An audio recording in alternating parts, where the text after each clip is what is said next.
Hello, friends, and welcome back to another episode of the Juicebox Podcast.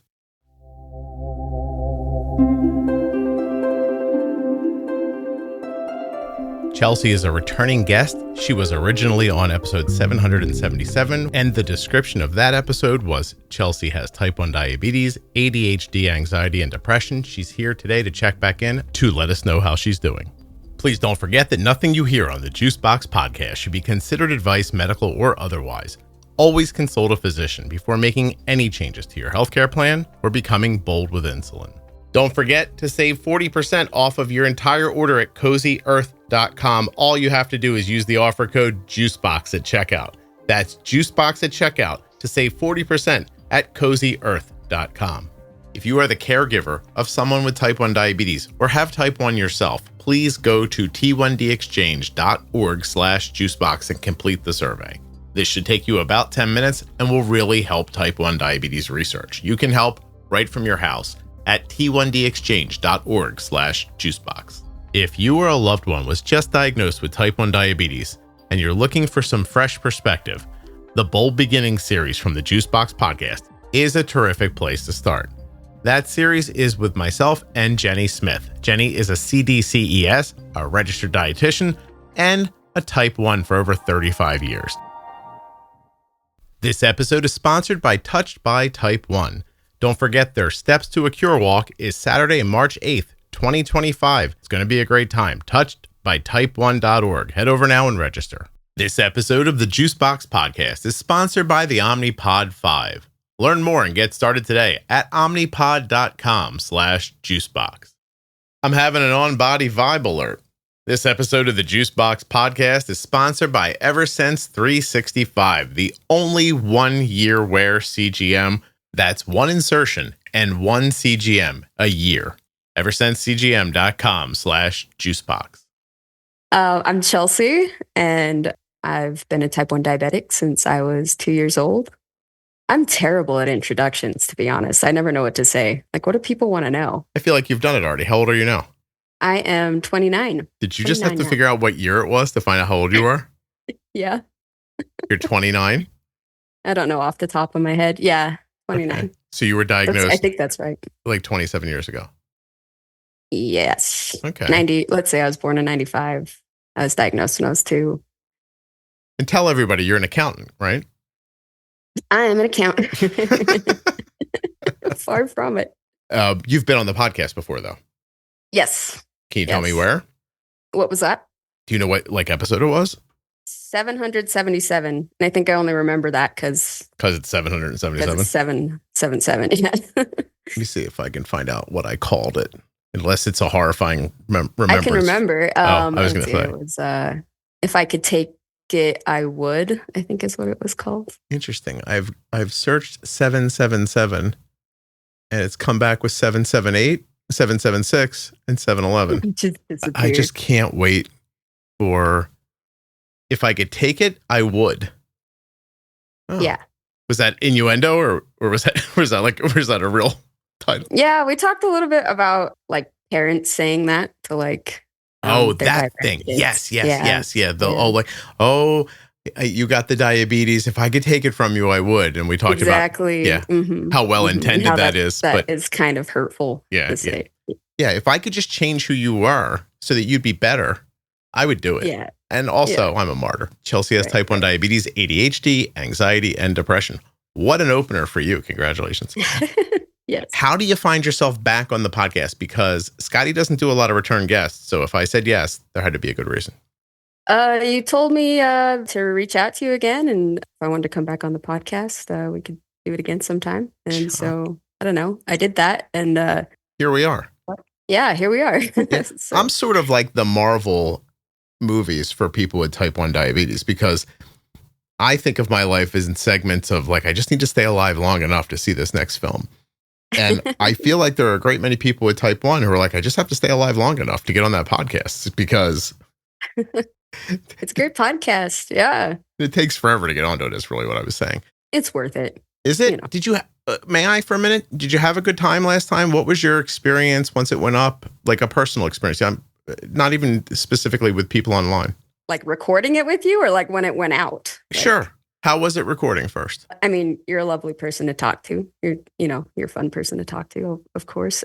And then just like sharing like your own story with like the community is like really cool because I value all the stories I heard on the podcast, and it's kind of cool to just add my own perspective. And it seems like everybody's shares something that's helpful. So it's cool to be a part of that. Okay. Yeah. And then just like putting it out there, it's kind of weird to tell people like, hey, I was on a podcast. Why don't you go listen to me talk for an hour? Because first of all, I'm not usually one that people sit and listen to talk. I'm more of like a listener typically. So okay. It's like, hey, go listen to my voice for an hour. And then it's also weird listening to your own voice. Did you actually listen to it? Yeah, I did. I was like, what kind of crazy things did I say? Because you find it odd to hear yourself? I don't know. I was both impressed with myself and embarrassed. So, anything that's just how it is. I didn't mean to cut you off. Anything specific that you were embarrassed by? It was a little while ago. So you don't remember. Apparently not too embarrassing. I kind of forgot. The list of stuff that you sent over here for this episode is fantastic. This is a good list. Oh my God. Oh, it's been a crazy year. So yeah. Yeah, no, it feels like I could do a 12-part series from this list with you. What did I title I emailed you. What was the subject of my email? It is every storm has a silver lining. I don't know. Right. I'm not sure if that's true, by the way, but I guess we'll find out. That's kind of how my personality is. Yeah. I mean, can I just bang through this list and then we see what happens? Yeah, I don't even remember, but yeah, just go. I'll blurt them all out and then we'll figure out a place to start. All right. Move to Colorado. Mm-hmm. Live on a ranch. Husband apprenticing under one of the world's best sculptors. Insurance changes. Lost my Dexcom for a long time. Difficulty finding new healthcare team. Hashimoto's is behaving strange. Working through some suppressed childhood trauma. Realized I'm not straight. Lots of stress and anxiety. Thyroid behaving super strange. I feel like Hashimoto's is behaving strange and thyroid behaving super strange. Pretty similar. Losing weight quickly without trying. Feeling really off physically and mentally. Had to go to the ER. Diabetes management is terrible. I still don't have a CGM. Struggling with ADHD, making it difficult to manage everything, and dealing with lots of invisible struggles that felt like they were ruining my life, all while trying to be a mom and support my family. God damn, this is like an episode. Wow. This is like an after-school special that goes on for 3 days. So, oh, geez, it's been a big year. I feel like a lot of that I figured out too. So, that'll be exciting then. Okay, well, let's just start. I'm not like in the thick of it. There is a silver lining to that storm. You're not in the thick of it anymore. Right. Good. Right. Why'd you move? Let's start there. So we moved for my husband to do the apprenticeship. People he's apprenticing under they live in Colorado. Mm-hmm. And they bought a big ranch and stuff. And so we're living on the ranch with them, actually. And we help take care of the ranch and the studio spaces and stuff like that while he does his apprenticeship and everything. So crazy. How long do you think that lasts? It's a 3-year apprenticeship. And we're into about our 2nd year. So yeah, about 1 more year of that. How's it going? We'll see where we go. Is he a decent sculptor yet? He's doing really good. He's progressing and learning a lot. It's been really exciting. So yeah. What medium do they teach in? So he got his bachelor's in fine arts, primarily doing stone sculpture. Mm. And then, but here he's learning how to do more like figurative work. So like, bodies and stuff, figures. Think like the David, that kind of stuff. Yeah. After you become amazing at that, how do you make money at it? Like, how does that become a life? You try to be the best of the best, and people want to buy sculptures from you. Commissions. Sometimes people come to you or you put your work in galleries and stuff like that. So yeah, we're actually going to a big sculpture show next week in Loveland that he got accepted to, where he's going to go sell some sculptures. Wow, congratulations. Hopefully. So yeah, very nice. It's been doing pretty good. Just like that, Chelsea, we've gone through move to Colorado, live on a ranch, husband apprenticing, bang, bang, bang, just like that. Bam, bam, bam, yeah. bam. Now, that was the easy stuff. Yeah. How did you lose your insurance? Is it because he had a job and now he is on a ranch learning how to sculpt? Yeah, so we're super poor. This episode of the Juicebox Podcast is sponsored by the Eversense 365. Get 365 days of comfortable wear. without having to change a sensor. When you think of a continuous glucose monitor, you think of a CGM that lasts 10 or 14 days. But the Eversense 365, it lives up to its name, lasting 365 days. That's 1 year without having to change your CGM. With the Eversense 365, you can count on comfort and consistency 365 days a year. Because the Eversense silicone-based adhesive is designed for your skin to be gentle and to allow you to take the transmitter on and off to enjoy your shower, a trip to the pool, or an activity where you don't want your CGM on your body. If you're looking for comfort, accuracy, and a 1-year wear, you are looking for Eversense 365. Go to eversensecgm.com/juicebox to learn more. This episode of the Juicebox Podcast is sponsored by the Omnipod 5. Omnipod.com/juicebox. My daughter Arden has been wearing an Omnipod every day since 2006, and it has been a constant friend in her life with diabetes. Consistent, tubeless, and worry-free. Omnipod.com/juicebox. Big surprise. That's kind of how the artist life is. But we were on Utah Medicaid, and then we moved to Colorado, and it was just like switching states, switching different to a new state Medicaid. And me being ADHD and having a hard time prioritizing tasks, I kind of... You did not prioritize holding on to your insurance? You'd think I would, but yeah, that's kind of the fun thing with ADHD. Can you explain to me if it slipped your mind or if you consistently knew that you had to take care of it and just didn't? It was like, yeah, I need to take care of that. But then there's also like a million other things being put in front of me. You need to take care of this. You need to take care of this. And then it's not knowing how to like sit down and do the top priority thing at the time. Does that make sense? Like it does. Do you end up just doing the last thing that was said to you or the thing that like shines in your head for some reason? Yeah, I kind of like, especially with kids, because kids come up right up to you and they're like, mom, mom, mom, mom, you know, like that kind of gets your attention the most. So a lot of the time it's like stuff that's like getting my attention in the moment. And where it's stuff that's like on the computer or like I got to sit down or call a phone number or look something up online, that stuff is harder for me to like remember to do or get done because it's less in my face, you know, kind of out of sight, out of mind. How old are the kids? Let's see. My oldest is 7 and my second is 6. What if you did this? What if you took the kids aside and you said, listen, next time you come up to me and ask for something, I need you to ask me to make sure that we have health insurance. Okay. Here's a lollipop. I just like, instead of like writing notes on my hands, I'll just like write it on put it on them or something. And then when they come up to me, I'll just asking for something else. I'll just remember because I see my own notes written on them. I just think if they're bugging the hell out of you and you prioritize what they're saying, let's have them start yelling stuff at you that's valuable for the family. You know what I mean? Mom, I want you to scrub the toilet. Like, oh, all right, hold on. Right. Yeah. My gosh. So have you been able, like in 2 years, to get insurance back again? Because you said you were without CGM for a long time. Were you without insulin and other things? I had like an excess. So I kind of like had a supply to use in between having it and not having it. I got back on insurance, but I had to get like a pre-approval or a new prescription or something written out for the Dexcom specifically. So the Dexcom was actually like extra work to get. And I can't remember what it was exactly, but sometimes you got to like really jump through the loops to get it.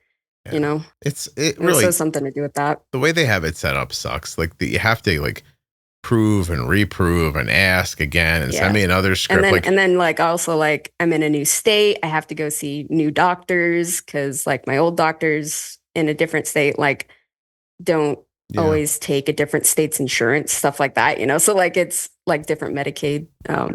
It just like things get complicated. So it's like it's not just like I have to get the Dexcom or I have to get a script. I have to go get a new doctor. I got to make the phone call, make the appointment. Then I got to remember the appointment, go to the appointment, and then remember to ask for this and this and this, you know, for prescriptions and Dexcom stuff. And then they've got to ask the insurance and get it approved. And if it doesn't get approved, then I got to remember to call the insurance or be the in-between between the doctor's office and the insurance. Or, you know, like it's a lot of like remembering. And then with like my ADHD and everything else, like I just, it's hard to. Writing it down wouldn't help.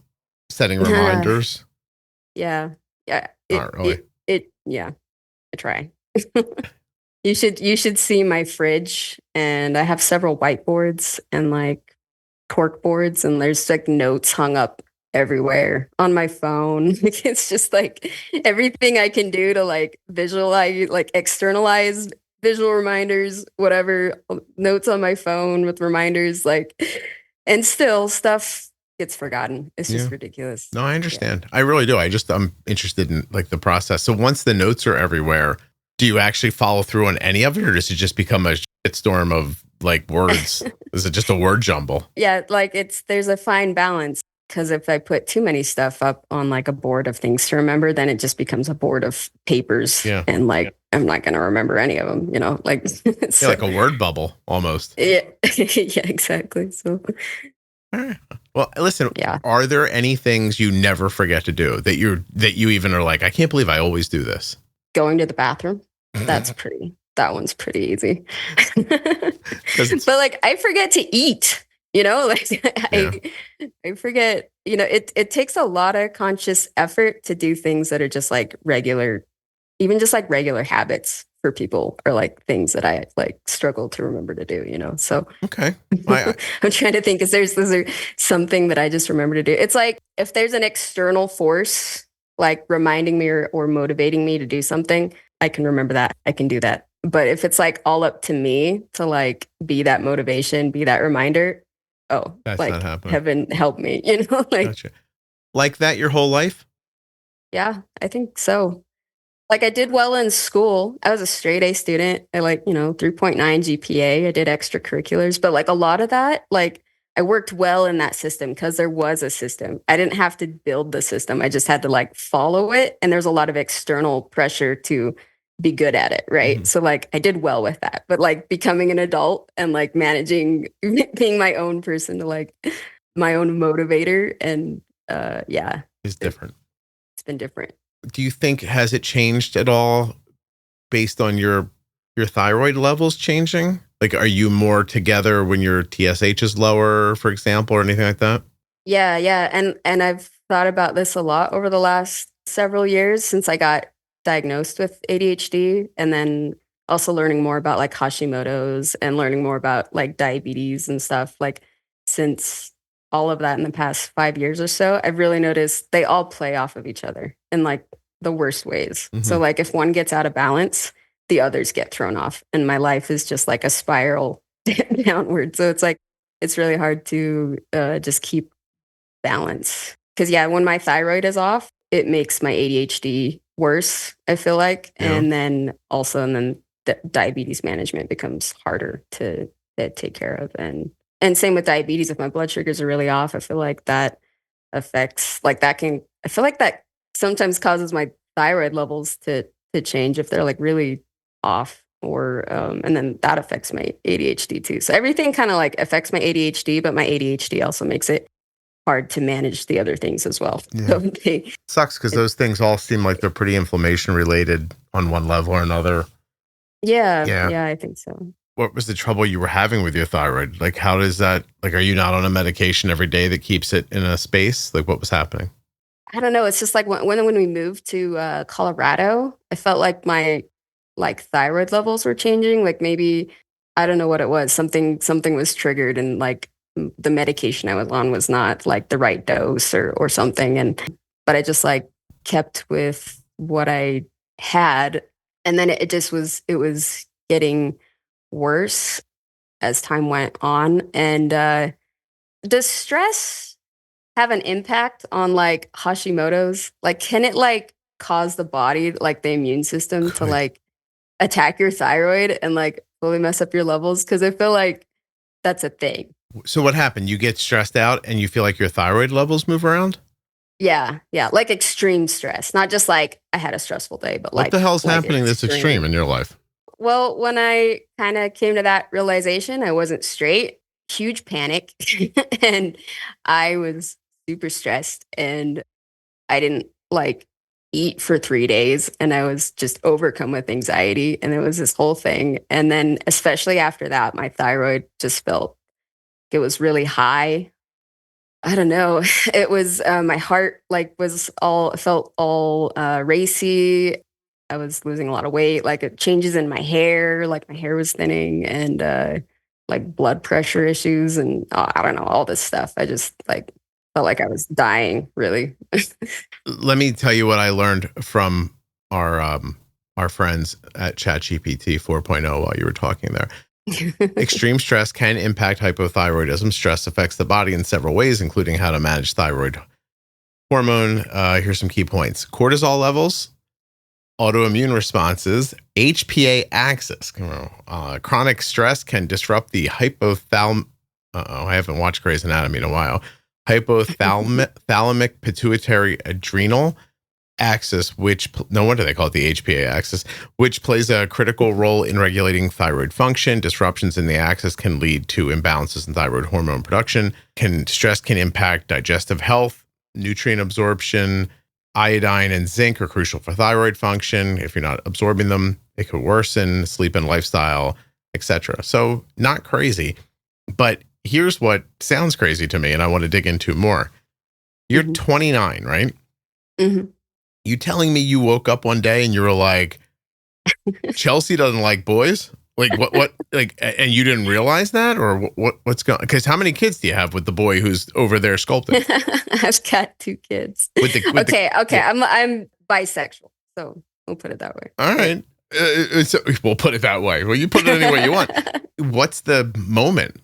Like, you know, like there's a time. Like why all of a sudden? It was really like an epiphany kind of moment. I mean, I feel like the past few years, I feel like I've kind of been, like I've been going to therapy, and I've been kind of doing a lot of like healing work from like childhood trauma and stuff, you know, in my teenage years. And my main coping mechanism was like suppressing things. And so I've been doing like a lot of like unsuppressing things. But anyway, I just had someone close to me. We were just talking, and they came out and they're like, hey, by the way, you know, like I'm, you know, they came out and said, you know, I'm not straight. And they were telling me about their experience and their story, and just like something about them talking and like all of these things that like it light bulb went on in my head. Like, that's you, like that, everything just suddenly made sense. Like it just felt like this connection of like, oh, more details. What did she say? Yeah. Was it she that told you she wasn't? Yeah. What did she say that made you go like, because you had like a Scooby-Doo moment. You're like, huh? And then like, what happened then? Yeah. She's talking about kind of like her own childhood trauma type stuff, you know, like, and also like difficulties with like parent relationship, and then how she came to terms with the fact that like, you know, she's bisexual, and she realized that about herself and how that's been for her. And for some reason, all these things that I've kind of been uncovering and working through mental trauma and stuff, like childhood trauma, it just, everything kind of just like clicked in that moment. I don't really know how to explain it. It's just like, it just made sense in the moment. Like, oh, that makes sense. Everything. Yeah. Yeah. But prior to that, had you ever had an experience with a woman or a desire? I mean, looking back on things, yeah, like my relationships with like girls and boys, and like I've never had like a relationship with a girl or anything, but definitely like looking back, there's crushes, there's attraction, there's, you know, like that. Have you ever been face first with the business end of a lady? No. Have you yet? No. Well, I'm married, Scott. Are you planning on it? No. I mean, listen, you guys moved from Utah to Colorado so he could learn how to like chip stuff out of stone. I'm assuming bringing a girl over isn't the craziest thing you guys have ever talked about. So like, yeah. Okay, so like he was really nice. Like when I told him about these. Oh my God, really nice. He was like, thank God. He was like, you need, or come like, on, be honest. He ran around Chelsea like he won the Olympics. Am I wrong? No, he's like, if I mean, like, it's a concern. Like, if, I don't know. Like, was he heartbroken? I would let me just tell you from my perspective. I would have been heartbroken. Mm-hmm. I would have been like, that's it. I'm getting divorced. This is over. But some guys, like maybe he's handsome. Maybe he's running around thinking like, she's going to bring a lady over one day. This is going to be the greatest day of my life. Like, I don't. Where did that situation? Like, how did it? Well, I was super stressed about telling him. I mean, I could tell you screwed up your thyroid. Yeah. And I didn't eat for 3 days. Right. I was like, at the point, I was like, I'm going to have to like go to the hospital if I don't like eat something or do something. Like I gotta talk to somebody about this. But I don't know. Like when I told him, he was actually like really chill about it. He's like, okay. He's like, but you still like me, right? I'm like, yeah, I still love you. It's just, this is just this thing about me that I realized about myself. You know, it doesn't like change our relationship or anything. Go find his best friend, Chelsea, and find out what he said after you guys walked. He's probably like, Bob, listen to me. Listen very closely. It finally happened. Mecca, I made it. Hold tight. There's going to be more than one lady. Have you guys talked about that? I don't want to, like, I almost said I don't want to dig too deep into your life. That's ridiculous. Of course I do. Have you talked about that? I mean, that's not something that like want to do. Nobody wants that in our marriage, you know, but fair enough. I don't think you should have to. And my joking part is over now. But like, so then what do you do with that thought? That first like epiphany, it was like a good experience. It was like a really wholesome, like healing kind of like getting a piece of me back, you know, like I just felt more connected with myself. You know, this thing I'd been suppressing for so long, like it was finally just like I took it back, and that was a good feeling. But immediately following that in the next days, it was like panic. Like suddenly I don't know where I belong in anything anymore. And that was like what's stressful is like, I don't know if people are going to accept me. I don't know if I belong places. I don't know what people are going to think of me, or like if people still love me, you know, like that's the question. It's like, I don't know how people, you know, do I still have a place in the world? That's kind of like how it feels. No. I think I understand. I feel like I have to go back to this one part that I feel stuck on. Like if I knew a guy, like a friend, and we sat down one day and we were comparing lives, and every traumatic thing that happened to me happened to them, and like our lives really matched. And then at the end of that conversation, the guy said, and I realized I'm not straight. I would go, oh, I am. Like, what does that conversation do to, like, I'm not saying that the conversation like made you gay. I take you at your word that it uncovered something that you felt like you were suppressing. But like, how does that happen? Do you know what I mean? Like, was there like a thing that was said that, like, how do you go from I had a traumatic childhood or whatever to I think I like girls too? Yeah. So for me, I think I was starting to understand that about myself back in high school, you know, freshman, sophomore year. Like, you know, realizing maybe I look at girls a little differently than like my peers do, you know, and that thought kind of emerging. But also right at that same time, my dad got fired from his job, and my home life just became really stressful, and things became really hard, and I didn't have room for big thoughts like that. You know, I couldn't process stuff like that, you know, and like, you know, I'm Christian, I'm, you know, LDS. And so like, also there's that stress of being gay and being Christian, you know, that is hard to process. And so on top of all this other stuff, your family is in the Mormon church. Is that right?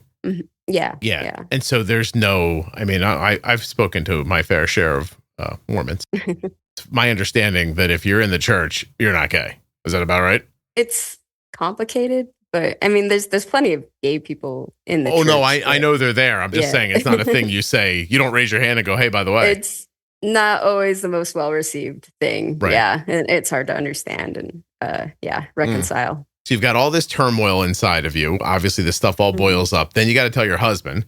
Then you realize he's probably hurt by this to some degree. And you have to make him. It's hard for him to kind of, Well, I mean, yeah. I mean, not that if you are, you should hide it, but like it's going to have an impact on the other person too. Right. So then you comfort him, which is now you. Isn't that crazy? How you're in this situation. You're like, oh, wait, now I have to be comforting to you. Like, holy crap. Yeah. I feel like coming out, that's like, I don't know, half the time that's what you're doing. It's like, if you come out to somebody, there's a good chance you're going to end up comforting them. Like the other way like, around. oh, it's okay. It's okay. I'm okay. It's all right. Because you're married to a guy and you have, I mean, you're going to designate yourself as a bisexual, but you don't want to cheat on your husband. So, and you're not looking for him to be with another lady, I imagine. Right? No. Okay. So it's just going to be this thing that just doesn't happen. Does that seem reasonable? It's incredibly hard because well, there's like this thing they call a lot of people call it like the gay adolescence. What do they call it? Like queer puberty or whatever, Hmm. where like people who don't come out until they're older, they kind of like go through this like process of Like, understanding that part of them yeah. that like teenagers and stuff go through. Yeah, like a second puberty almost. Exactly. Right, And right. that's exactly how it feels. It feels like I went back to like 15-year-old me and like how I was like my brain was working and it felt Are you just really creeping on ladies at the mall like 15-year-old boys? Is that what you're doing? no, but like I don't know. It's like suddenly you want to understand this part about yourself, but you feel like I'm not in a position to do that, you know? Like this is the wrong time of life to be doing that. And like especially like married and kids. And so like it's really complicated and it's really hard, you know, No, like no, that's what I'm saying. It emotionally. seems Yeah. it seems like big. So hard. And I don't know, Yeah. like I'm trying to figure out how you ignore it your whole life. Yeah, suppressing it to survive. I mean, in high school, I was like, my parents were really struggling after my dad lost his job. Yeah. And like they were not very present. Like they loved us kids and they took care of us, but it was also it was stressful because like their mental health was really bad. And my dad especially he was like in a constant anxiety attack like all the time. And my mom was really weighed down too and really depressed. And it's just like it like felt like we couldn't like lean on them for anything. Mm. Even though they were there for us, but like it's like I was very aware of their own struggle, so I didn't want to be more of a struggle, you know. So like it's just like you just suppress things to kind of survive. Yeah. Try you know? not to make waves. What if your dad lost his job, was hit with so much stress over that, realized he was gay, went home, told your mom he was gay, and she went, and the stress of hearing that her husband was gay made her realize she was gay. And then everyone would have been happy if they told each other, but no. What happened? Drinking, fighting? What happened when the job went away? Like my dad seemed kind of like on the verge of like suicide. Really? Kind of that kind of stress. Like sometimes he'd just like leave the house and we weren't sure that he'd be like coming back, you know, that kind of stress. And financial, you know, stress of being able to afford things, especially like me being the diabetic, feeling really guilty about that because like I have expensive needs, you know, like it's not easy when you don't have a job. And listen, yeah, so if you think that every married person, man or woman, hasn't stood outside of the door of their house for a minute and go, am I going to go back inside or am I leaving? And so I think you're crazy. Yeah, but I said it's terrible that it got to that. Did he get help or did he make his way through? Is he still alive? He's still alive. Yeah. Oh. Yeah. They worked through it and they're doing like good now. Nice. But it was rough for, you know, a while. I wonder how much of when big life things crash like that and you're very religious, meaning you have a lot of faith that there's somebody looking out for you. Mm-hmm. How many times somebody's like, well, where's God in this? Like I put a lot of faith in this situation. Now I don't have a job. My kid's got diabetes. Like, you know what I mean? Like probably harder to take than if you don't believe in God and you're just like, oh man, ups and downs of life, huh? A bit of a faith crisis. Yeah. Yeah. Like, being mad at God or whatever. Yeah. So I think there was a bit of that too, you know, going on. Yeah. I was going to say like just feeling abandoned by an idea more than anything else. It's interesting. Yeah. It's very interesting. Okay. So how does this end you up in the ER? Ended up in the ER because like I said, my thyroid was behaving really weird. I was under a lot of stress. I just had one day, my husband was out of town for doing something for work and I was just at home with the kids by myself. My heart felt just really off and I thought maybe I was having like a heart attack or something. Like I didn't know what was going on. I ended up having a neighbor like drive me to the ER and they checked on my heart and everything. And I think they determined it was just like a panic attack or something, but felt really stupid because it wasn't actually anything. And that's okay. Yeah. But after that, I was like, okay, I've got to figure out what's going on with my thyroid. Like I can't like keep going on like this. And I was also like, I was losing a lot of weight and I was really thin. Like I was weighing less than I was like in high school. Like I'd lost 30 pounds, I think, in like 2 months. And like I'm like already not like, I'm a pretty like small person to begin with. You lost 30 pounds in 2 months? Yeah. From what weight to what weight? I went from Like 155 Ooh. to 125. How tall? 5'4". Oh my goodness. Yeah. And so I'm like, okay, I've got to figure out what's wrong with me. Yeah. A hobbit can't lose I 30 am pounds. withering away. No Yeah. kidding. So it's really rough. So I ended up making an appointment with an endocrinologist. I'm like, my regular doctor isn't enough. I need to actually go see an endo for my thyroid. And yeah. And I hadn't been to an endocrinologist in a really long time because back where we were living before, we didn't really have one in the area. And so I was just seeing, I don't know, some family doctor or whatever. So I go to the endo and they're like, what's going on? I tell her about all this stuff going on. And she's like, what meds are you on? And she's like, oh, okay. And she's like, we're going to switch you off of your thyroid medication and switch you to a better one. And I guess I was taking Armor thyroid. And apparently she really disagrees with that for most people, like for most, at least people with Hashimoto's, that like it's not helpful. What did she put you onto?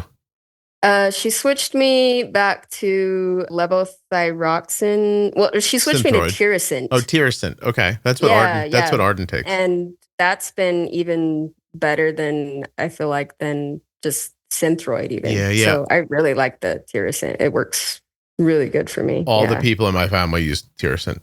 Yeah. It's amazing. My son does Tirosint with Armor. Oh, really? He does both? Yeah, he does both. Like a little touch of the Armor. Arden does Tirosint with Cytomel, which is T3.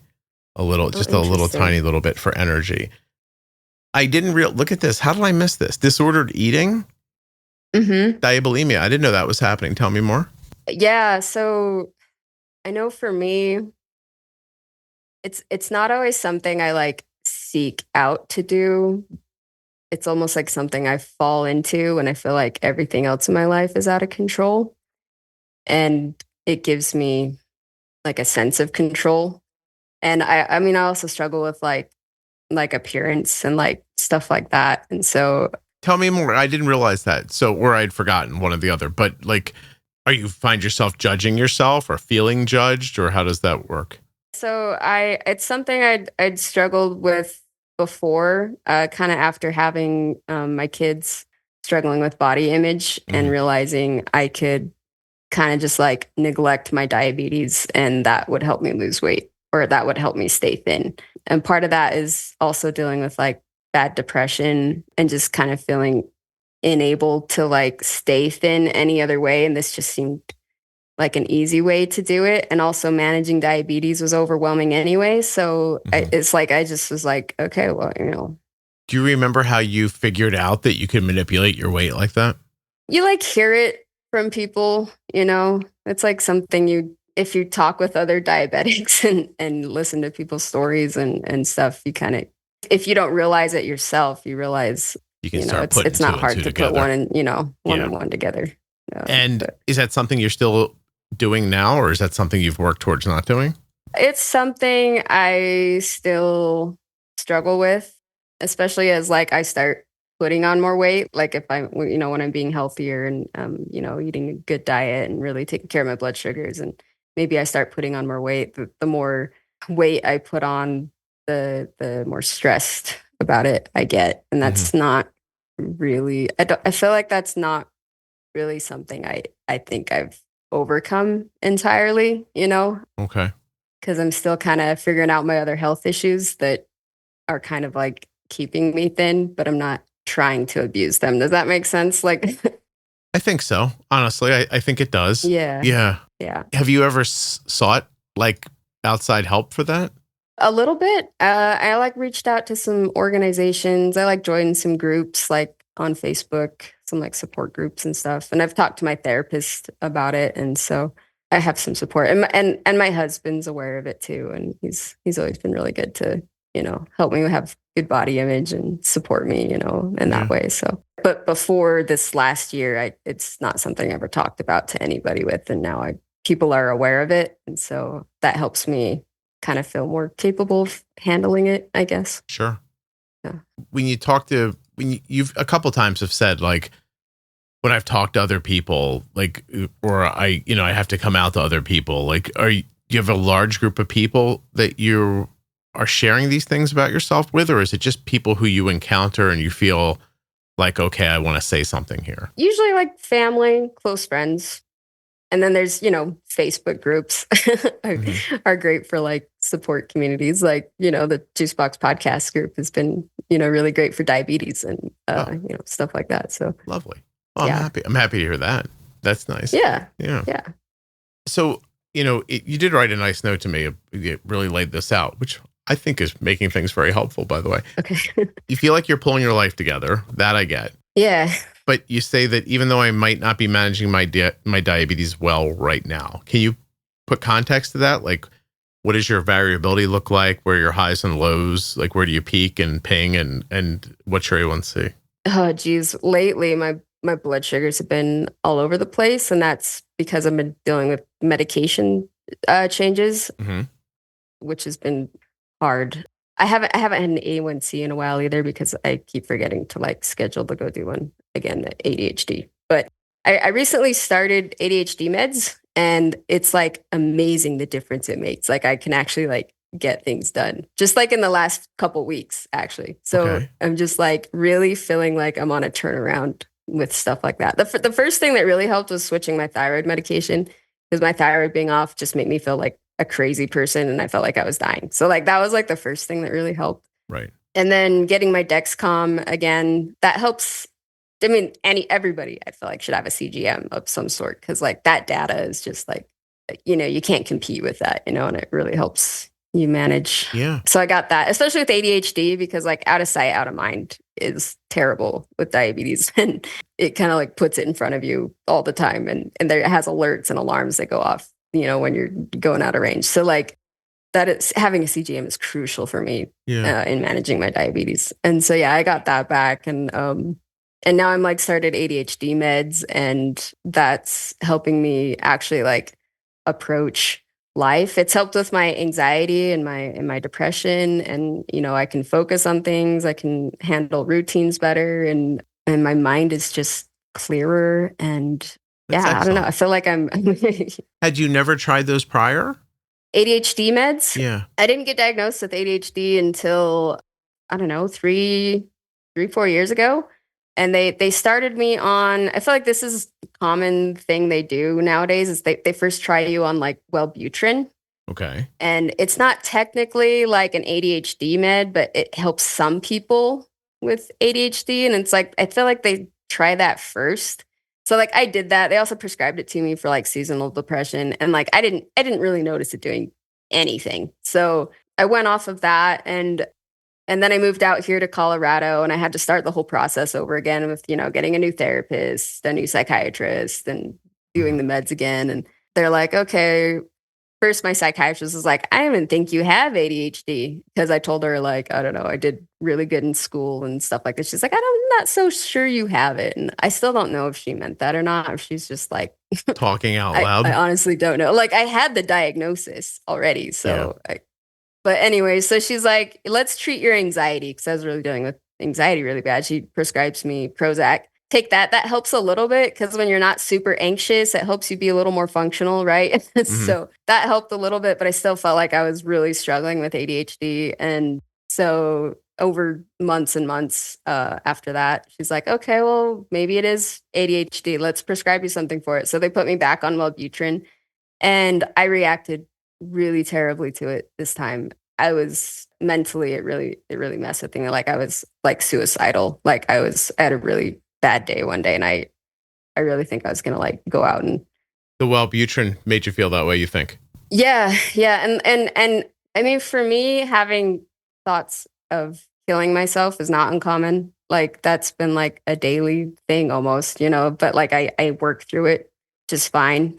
And like, I know how to like cope with those thoughts and like move on from them. But with whatever was going on in my brain with the Wellbutrin, it's like I was incapable of working through that the way I normally do. And instead I was like diving into it and didn't know how to pull out of it. Are you harming yourself physically? No, but do you want me to go into it? I mean, I feel like it's if you want to. Heavy. I mean, it's fine with me. If you want to talk about that's fine. Okay. Yeah. I've struggled with suicide ideation pretty seriously in the past too, like in high school. And luckily I've just had like people, good friends and stuff that have kind of helped me, stay afloat, I guess. Yeah. But I learned how to like deal with it and work through it. And depression and anxiety has been part of my life for, I don't know, forever. But yeah, like self-harm, I've never been enticed by self-harm, because if I like cut myself or something, because I don't want people to see it. I don't want people to notice. I don't want people to comment on it or like realize I'm struggling. Like if I wanted to go out and kill myself, I want to do it without anybody knowing about it or having any idea that it was going to happen. I don't want to weigh people down. Does that make sense? So yeah. When you say daily, like daily now still as an adult and when you were younger? Yeah, ever since I was like 16. Kind of mostly since my dad lost his job back in high school. I mentally really started to struggle. It's kind of ebbed and flowed over the years, but yeah. And the thoughts of like, I don't know, like daily driving a car and having thoughts of like, oh, it would just be nice, like if a car just like swerved into my lane and hit me or something, but How long does that feeling last for? I move on from it pretty quickly. Like, that, like, it's like that would be nice. And then move on. Have you ever seriously had a plan to end your life? When I was in high school, yeah, I was planning out several different ways I could possibly do it.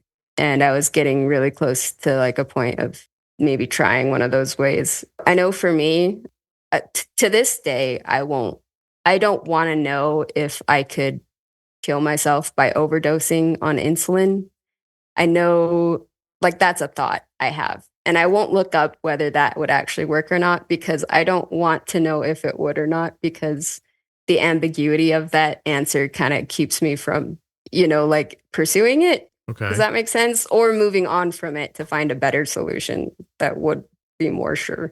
I feel like I've lived my whole life kind of living in this space between wishing I was dead and trying not to die. And I feel like that's been most of my existence. And then just trying to find happiness, in the middle of those two things along the way. Even prior to your dad's losing his job? Yeah. Yeah. I mean, I've been diabetic since I was 2, and I think that's been really hard I don't think I ever really learned how to cope with it well. I think that's... Cope with the knowledge that you have diabetes, or with the day-to-day stuff? Yeah, diabetes and ADHD. And I think those two have been my biggest struggles. And not knowing I was ADHD made management hard, because it's just like, why can't you just do it, Chelsea? Why can't you just manage diabetes? Like, other people are doing it. Why can't you just do it? And I'm like, I don't know. I don't know why I can't just do it. Like, I didn't have an answer. So I just start saying like, oh, I'm just forgetful, or I forgot, or, playing it off like that. It's like, no, I'm not forgetting. Like, I'm aware of it. I just don't know how to like get it done. And that's the thing with ADHD, is like, it doesn't make sense. You can be like, I need to do the thing, but not feel like you can make yourself go do the thing, It's like there's a connection in your brain that just isn't happening to like initiate the things you need to do. Yeah. And like diabetes, it requires, like routine, motivation, self-awareness, prioritizing, like regulation, consistency, control, like all these things. And like ADHD makes all of those hard. Like there's, executive dysfunction, struggle with like task initiation. ADHD people have an increased like difficulty with like developing habits and maintaining routines, and just being like distractible, like all of the like, so put those two together and give them to a kid, and it's just like, you're just setting them up for failure, and then don't tell them they have those struggles, those invisible struggles, and then expect them to do this really complex thing to maintain, while also having all of these deficits that make all of those needs hard to meet, So, but now that you're 29. Yeah. And you listened to the podcast for a long time, right? Yes. Basically speaking, you understand that the management of your diabetes is getting settings straight, pre-bolusing your meals, not looking at high blood sugars, don't overtreat lows. You should I mean, just that should put you in like the mid sixes. Yeah. Right. Yeah. And is that not happening? That all depends on remembering, right? Like Mm-hmm. to do things. And I've always struggled with just like maintenance. So yeah. And diabetes is constant maintenance. So I guess that's. What would happen if an alarm went off on your phone at 8:45 a.m. that said bolus, and then it went off again at 8:50 and it said eat? Would you do that, or do you think it actually wouldn't happen? I think for a while that would work. I get frustrated with the whole alarm thing. People are like, why don't you just set an alarm? I'm like, that works for like a week. And then I'm like, yeah, that's what I want to get to. Then what happens? Then I start turning off the alarms or like being like, okay, but right now I'm in the middle of something. I can't do that right now. And I'll like turn off the alarm or I'll snooze it. And suddenly the alarm becomes less important. Okay. And then it loses its effectiveness and then it just becomes irrelevant. Let me ask you a question. It's going to sound like it's coming out of left field. Do you run out of gas often in your car? Like run it all the way down to low fuel? Yeah, like when you're like, oh my God, the car's not running anymore. It doesn't have gas in it. Do you ever run out of gas? Like completely? Yeah. Like that's happened once or twice. Once or twice, but the whole time I've been driving cars. Okay, I had somebody tell me recently, a person who has ADHD, like, what's the thing where you pay for it and they come out? AAA. I have AAA because of how frequently I run out of gas. And I was like, wait, like, because your brain goes, I mean, just put gas in your car. And you know, like, or well, you don't understand. I drive a lot. I'm like, oh, well, then every time you go out, put some gas in your car. Like that kind of like feeling. It seems so simple, right? It seems like stupid simple. It's so. But I get it. Like, right. Yeah, it's so counterintuitive to how a person whose mind doesn't work that way mind thinks. That when it's said to you, you're just like, wait, what? Like that's got to be the most frustrating part. It's something that is, forget like easy for other people. It just happens automatically. You know what I mean? And there's no way to explain it. And that's what's frustrating is people, it just makes you look like you're giving bad excuses for being lazy or forgetful or not. If you know that's not true, why can't you go past this part? Like, why do you care what people think of it? Like, stop telling them. Just go do the thing just go do it.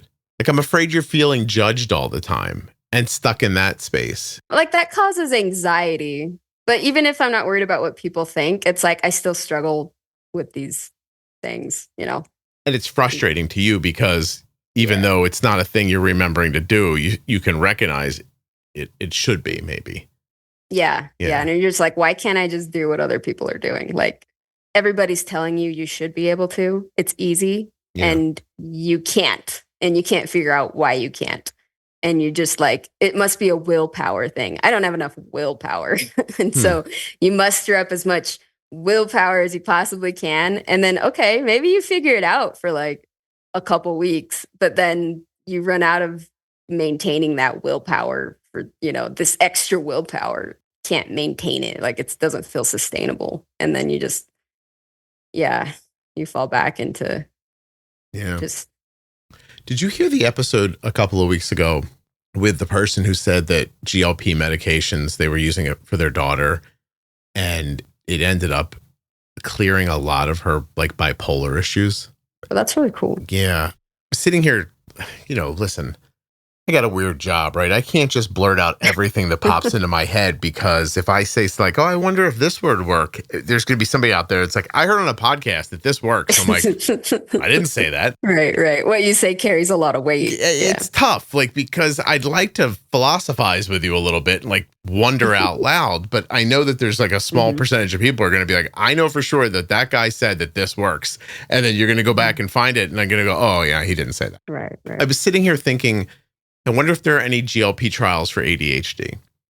And Psychology Today says that there are emerging discussions and some early stage research suggesting that GLP-1 receptor agonists such as Ozempic might have potential benefits for treating ADHD symptoms. These medications are primarily used for managing type 2 diabetes, blah, blah, blah.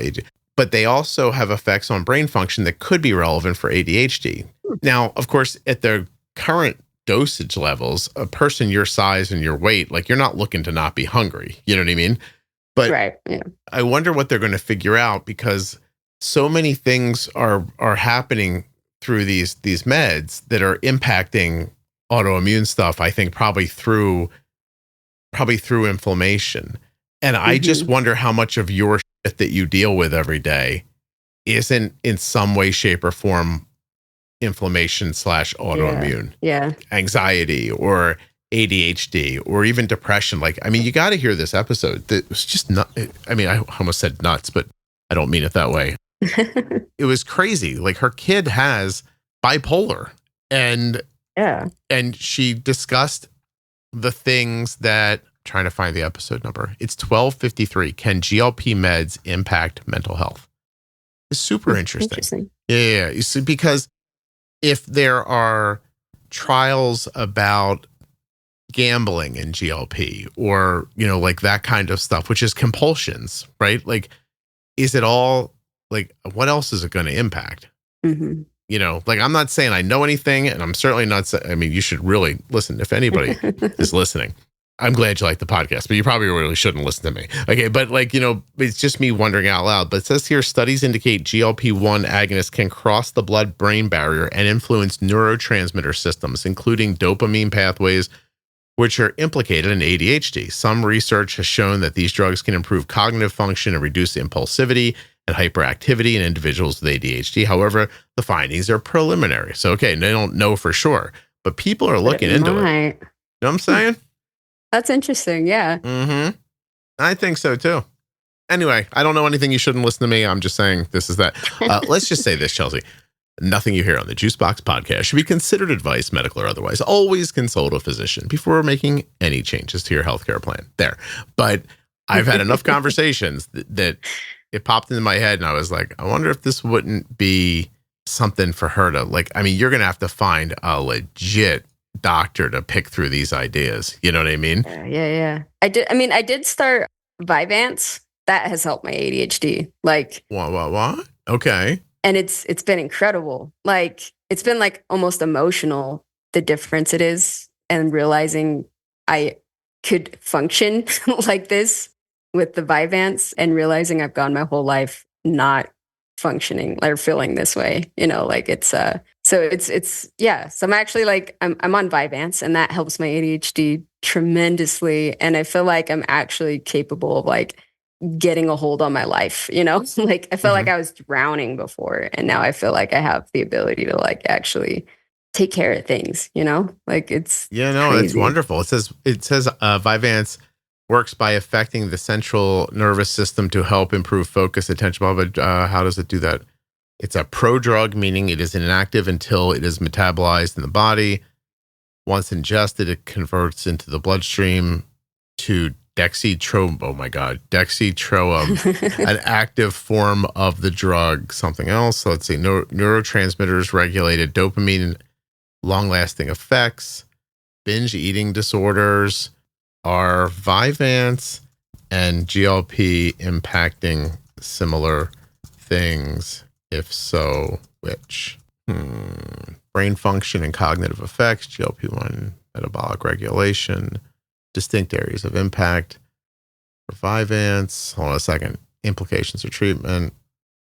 Yeah, okay. So Vyvanse is primarily focused on neurological effects related to ADHD and impulse control. GLP have a broader range of metabolic effects with emerging potential for treating neurodegenerative diseases and possibly certain cognitive dysfunctions. Both types of medications show how treatments targeting one system of the body, nervous or metabolic, can have secondary effects on other systems, reflecting the interconnected nature of the body function. I don't know. There's something, I mean, it sounds like somebody's looking into it already, but I'd keep abreast of that if I was you. Because yeah. That's really interesting. I'm curious to see if they find more, like how it affects ADHD and like it'd be very cool if like you saw an oncoming car and you were just like, whatever. Well, since I started Vyvanse, like my anxiety is better, my depression is better. And I like actually surprised me the other day. I was like pulling into an intersection. That's usually when I'm like, oh, what if like I missed the car and it hit me and I died, like I had that thought of like, what if I got hit pulling through this intersection? And it was like, that would be awful. And then I was like, whoa, wait. Yeah. I think that would be awful. I don't want that to happen. And I was like, oh my gosh, like, I don't feel so overwhelmed by my day-to-day life that I actually want to be here. Yeah. That's what ADHD does to people sometimes. You're like, Yeah, it's so funny. Like I'm not saying that pharma companies don't do some stuff that we all wish they wouldn't do. But like when you hear a story like that, you're like, man, thank God somebody's out there trying to do stuff like that. That's really like miraculous. Yeah. Yeah. Oh, well, is there anything we haven't talked about that we should have? I don't know. We cover everything in that ridiculous list I sent you. It's not ridiculous. It was a great list. It's fantastic. Plus, it stops me from like just rehashing things. That's my biggest fear about having people on like more than once is that I'll just forget what we talked about the first time. And then you'll be like, yeah, you already asked me all this. I think the first time we were all over the place in what we talked about. So you're terrific. I'd make a podcast with you every day. You're fantastic. There's so much. No, seriously. I absolutely. I mean, as far as I've got 27 years of experiences to share. So, yeah, trust me, I'm so old I can't remember the first 27 years of my experiences. What do you think of that? That weird to think one day you'll be an age where you'll look back on 29 and not really recall it? Yeah, like tomorrow. Or I like that idea because it reminds me that nothing that's happening right now is all that important. Right. Like it'll be forgotten. It's not that big a deal. Just isn't, It's interesting. Hold on, I'm looking at the last little bit of your note here. I want to make sure I'm not forgetting anything. Oh, you're saying nice stuff about me. Oh, yeah. This is lovely. Thank you. You're like, I sent that email 6 months ago. You haven't read it yet, asshole? Like, no. I know you get a lot of emails. I'm just seeing this for the first time. It's really nice. The Facebook community is helpful to you. That's excellent. You're glad the podcast reaches so many people. Oh, you're very nice. Thank you so much. Yeah, you do a great thing, Scott. Well, I'm fantastic. There's no other way it could go. You know what I mean? Frodo was always getting that ring to Mordor. It just was in him. And I'm only thinking about that because you're 5'4". 5'4", and I'm up. You wouldn't be the first person referring to me as a hobbit. So, I mean, it's pretty short. Are your parents short? I come from a very average-sized family. So. This is the least exciting thing I've ever heard anybody say in my life. We're average-sized people. Yeah, like everybody's pretty much just average. What does that mean? 5'7" for a guy? 5'8"? I don't know. I think that's about where my dad is at. Yeah. Yeah. Do you think your parents have any of the problems that you have? And have you ever spoken to them about it? Well, we all have Hashimoto's. I mentioned that in my last episode. Yeah. My parents and all my siblings and me. Like mental health stuff. And my mom has like OCD and I think probably ADHD too. And I know my dad really struggles with like anxiety and depression, but he's never been like treated for it, So yeah. I just know it's been a common struggle of his. But can I ask one question before I let you go? What if I said no? I mean, I guess we just end the podcast. Oh, okay, sure. You can ask a question. I think it would be sexier if you said no, because people would be like, I always think it's funny when people say, can I ask a question? Yeah, like, do most people say yes? I feel like most people say, oh, no, like, I don't know what the question is. Well, when I say, can I ask you a question? What I mean is I'm about to say something uncomfortable. Ready yourself. Okay, go for it. Thank you. Now I'm curious. Now I'm more curious. So what if you would have figured out that you were into lady bits earlier and I almost said dove in head first, which is not a joke I was trying to make. You're trying to go back to your previous. I had no intention. I wanted to say, and then you started up a relationship with a woman and you were like strictly lesbian. But then I started to say dove in head first. And then I realized what was happening. I was like, oh, that's fun. What if that happened? What if you just went the lesbian route at 17? Have you ever thought of that and then realized you might not have your kids? And does that I wouldn't have this amazing family I have. How does that make you think? In Colorado, living this crazy life I'm living. And also, before you answer, I want to be really clear because now I'm hearing myself. This is not like an anti-gay rant. Like I don't have I have none of those feelings. Like I'm just wondering, like, because you've had such an epiphany, did it make you look back like, what's that Charles Dickens thing where the kid can't walk and then they get a turkey? Like that thing, like, have you, like, almost like the Ghost of Christmas something? Have you? Well, yeah, because, like, that's not a part of me ever got to experience, right? So there's, like, a little bit of grief around that. Like, I don't get to know what that's like, right? Yeah. That's hard to express to people because people are like, okay, but you're married and you have a family. Like, how could you say that? Like, that makes it sound like I'm not grateful for what I have. either. I don't think so. I was just wondering how it made you, like, if you've ever thought like, oh, that's crazy. I almost zigged instead of zagged, and then this wouldn't have happened. Yeah. Yeah. It's interesting to think about because it's like, yeah, my life could be completely different if I wasn't severely depressed and suppressed this thing about me when I was a teenager. Like, and, I could have had a much different life. Yeah. It's weird to think about That's all I was that's all I was saying is that it's just weird to think about, like, no differently than if I walked out of my house, decided to go for a run, which is ridiculous. I'm not running anywhere. Let's say I walk and I just was like, oh, I'm going to go left. And then I go left and then I get hit by a car. And then I realized if I would have went right, I would have run into the ice cream man and got a bomb pop. Like that kind of thing. Mm-hmm. Yeah. Yeah. It's a curious thing to, think about. Do you ever get that ice cream and it has the gumball in the middle? That sounds gross. It is. It's really hard. And I don't want to have ice cream and gum at the same time. Oh, it's awesome though. Because once you get it soft, it's a gumball. It's fantastic. All right. I think you gave me ADHD. What do you think of that? Well, Chelsea, I hope you know that it's obvious why I invited you back. I've now had a lovely time speaking to you again, even though I can say with some certainty I don't remember talking to you the first time, but I do remember this. You mean all feeling. those like, what episode are you on now? Like 1260 something. Yeah, so that was like 500 conversations ago. Think of it also more. Have all the recordings you haven't even posted yet. So I mean, it's that's a lot of conversations. I don't know how you'd even. I don't know. I don't know how you're sane, to be honest. Well, if I'm saying that's questionable, but 1269 went up today. Wow. Yeah. Wow. Because like for me, every conversation I have, just like I feel like lives in my head forever. So like to do what you do, I think I would go insane. Or you just become really numb to it. I don't know. Like, oh, I just had a conversation and you move on and you like never think about it again. Like that's gotta be how you have to be to function at doing what you're doing, Well, so the way I think I handle it is like after this, I'll be tired for 10 minutes. Like I'll almost have brain fog when this is over. Like just like, wow, that was like a lot of listening. Like, and oh man, that Chelsea girl. Holy. No. It might be even more like 12 minutes this time. Yeah, you maybe get me to 20 minutes, but I'm saying this is for everybody, right? Like, because I'm listening, I'm forming an opinion, trying not to talk over you. I'm trying to, do a bunch of different things. I am keenly aware that people are listening to what I'm saying. So that's like the whole world. It doesn't matter. Yeah. You're the guest. Nobody holds you accountable. Like you're fine. Like at one point in this conversation, you said something to the effect of, and that impacted the whole thing. And I thought, don't make a lesbian joke. Like that actually popped in my head. I was like, don't make the lesbian joke here.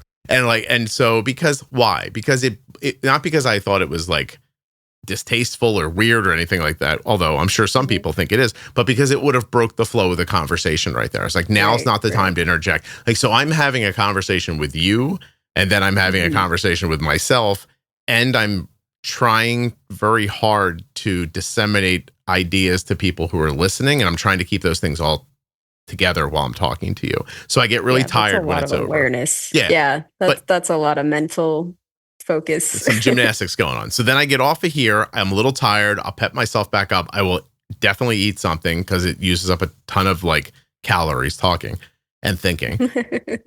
And then from there, I will integrate some of the things that you shared into my understanding of the world, but not specifically relate them to you. Right. So I don't have to be that specific. That would be a lot of bookmarks to keep in your head. Yeah. I if you had to peg them to each person where those ideas came from. I couldn't possibly do that. So the way I look at the podcast is, so when I look at life, I think one of the sad things about life is that obviously it's finite and that there's only so much time to absorb things and experience things and then coalesce them and make sense of them and then make better decisions based off of them. And as you get older and older and older and clearer, you almost don't give a shit anymore. Like, you start getting to this spot where like, shit, I'm old. I'm going to die in 15 years. Like what, I don't care that I figured out something. Let them figure it out. But I think that's sad that we can't turn it back around and tell people like, instead of struggling through the next 10 years, just listen to these 5 ideas and trust me, they're true. Go look into them specifically. Maybe you'll leap forward. So I see the conversations as the ability to leap forward. And I like that idea because it makes me feel like my understanding of the world will be farther along than it should have been if I wasn't making the podcast, and that maybe this conversation will hit people earlier and earlier in life. And I wonder how far they'll get along then. Yeah. You know what I mean? Yeah, exactly. I mean, like what you do on the podcast is you let people share their experiences, and then people get to hear that and learn from that. You know, it's like, I feel like as a people, we've forgotten how to like listen to each other and like consider each other's opinions and like add that to our own like understanding of the world and stuff, you know, like I feel like we're always like so quick to be up in arms and defend our own thoughts that we don't leave enough space for other people's, you know? So yeah, it's my favorite part of doing this. Like it really is. Yeah. So it's a really, really cool thing you do. It's fun. I don't find it overwhelming, like to answer your question. Like I know I need a break because I mean, there's just a lot of ways I know I need a break, but I am going to at some point miss this. Like there are going to be 4 strangers on the island I'm going to who, after I leave them, are going to be like, I feel like that guy just interviewed me for a podcast. So I'll probably be very quiet for the first couple of days. Then I won't be able to hold it in anymore. We'll see what happens. You quiet. I want to know what you're like in normal conversations. You say you have all this thought processing and like mediating of yourself and for like podcasts. What do you like in a normal conversation? I let it go in person. Like I'm not like managing. If I did, my wife would like me. But no, I just say whatever pops into my head. It is interesting to watch the 4 of us sit around and talk because we all think similarly but differently. And it's interesting to watch us talk about, I think it's interesting to listen to us talk about big world ideas because we all bring a slightly different perspective. We are the people, this sounds douchey. Am I going to say that out loud? A lot of people in our lives come to us for answers.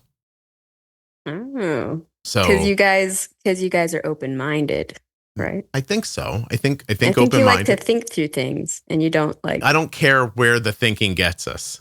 Like I'm not trying to make it turn out in my opinion. Like, it's so weird. Like you're not like trying to push people one way or another, but you're like, let's process ideas. Like, I'm so fucking opinionated, but I really.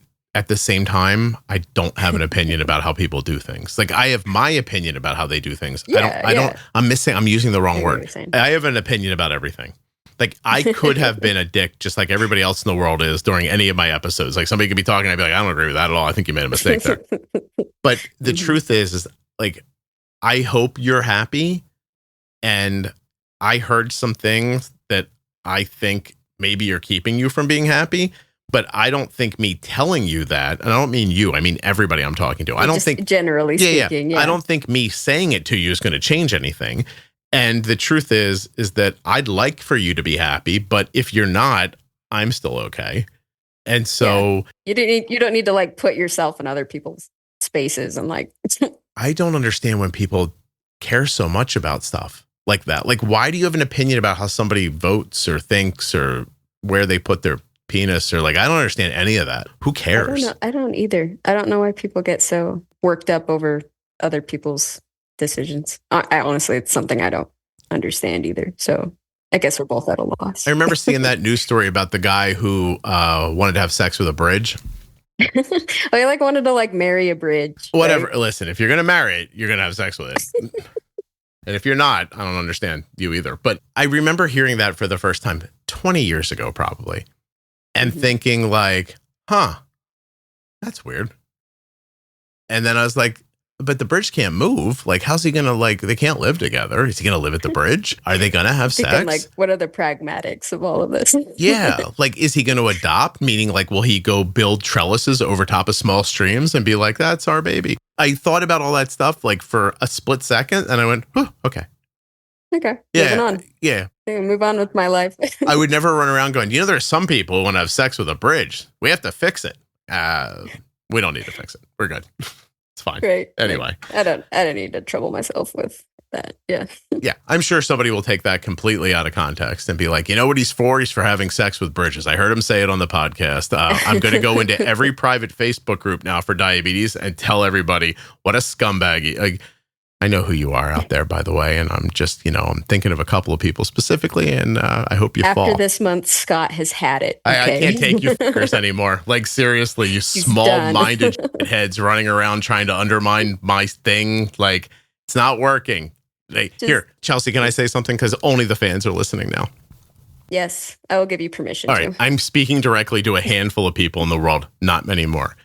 I'm sorry my thing's more popular than yours. It's not my fault. Yelling about me isn't going to make your thing more popular. I don't know why people don't like you, but they don't. There. Do you feel better? No, it doesn't make me feel any better to know that there are 4 lunatics in the world who are out there like complaining out loud that they think I'm their problem. That is annoying. You don't know me. You do not know me. You still don't know me. You could listen to every one of these episodes and you still don't know me. I probably agree with you about some of the stuff you're complaining about. It's a weird position to be in. Absolutely. This, exactly. I love how I've turned this into a conversation about me. I'm really... No, I like it. You having a good time? About you. Yeah, I'm a listener usually, so I like it when other people talk about themselves. I just listen. Yeah. Yeah, I'm very interesting. And it's exciting for you to hear about me. I hear what you're getting at. It is exciting. All right. Now I got to go because I think we just went over time and the guy's going to charge me more to edit this now. Oh, shoot. Well, I'm sending you a bill. Forget that. Well, I'm too poor, so it won't get paid. Also, while I'm complaining to people, Chelsea. Yep. Yeah. Because I think we're in a bonus time anyway. Vent. Preach. My cell phone bill was higher this month because I had to call internationally because my person who helps me with Facebook is an international person. So when I call them, I have to pay extra. And I had to call her so many times this month to talk about you nudniks that my bill went up. And I'm going to send, I know the specific nudnik. I'm going to send the freaking bill to him and be like, listen, you owe me $50 for my AT&T bill. Because that's how crazy you are. And also, I don't want to make it feel like the group is crazy. The group is lovely. It's literally... It is lovely. It's like They're 3 a group people. Of really great people. Oh, my God. I'm going to I don't know what to do. All right, this is, I got to go on vacation. I got to go. Goodbye. That's enough. I can't do this anymore.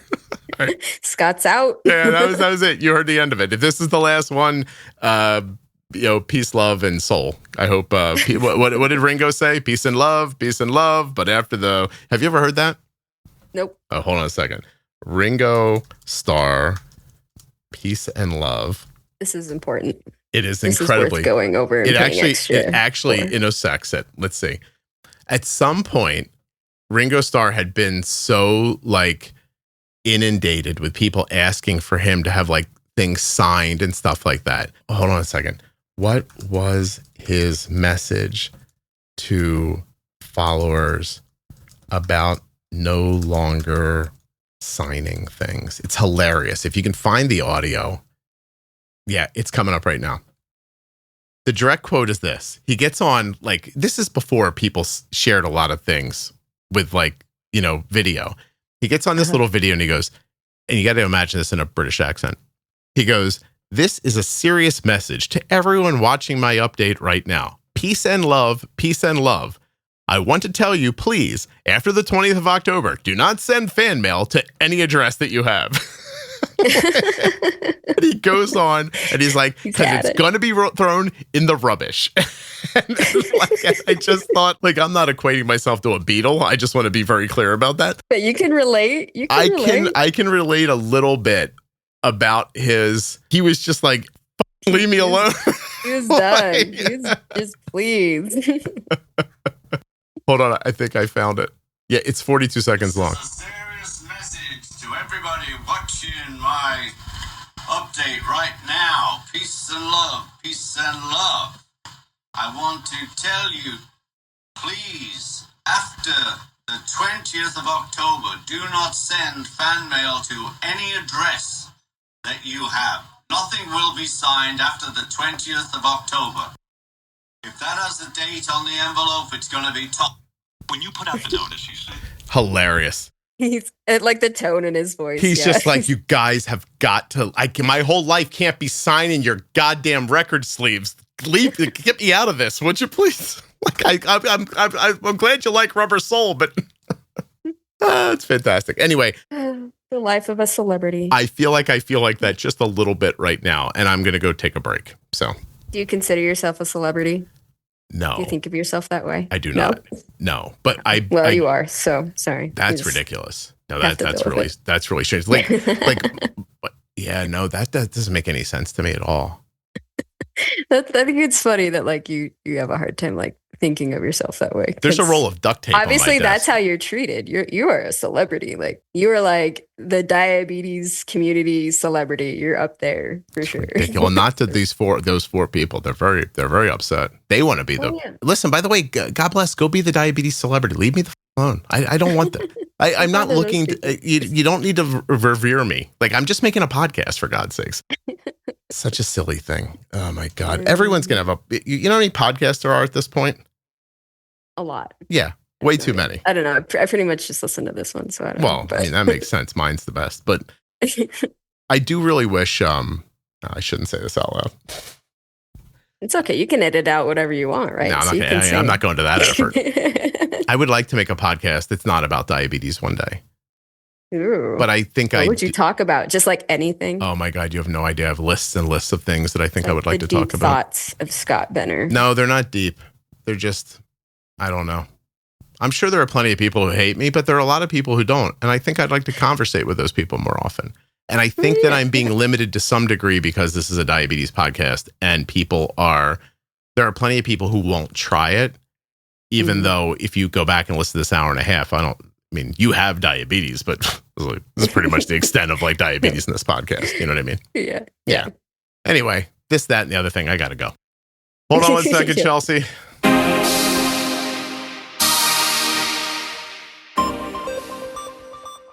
If you'd like to wear the same insulin pump that Arden does, all you have to do is go to omnipod.com/juicebox. That's it. Head over now and get started today, and you'll be wearing the same tubeless insulin pump that Arden has been wearing since she was 4 years old.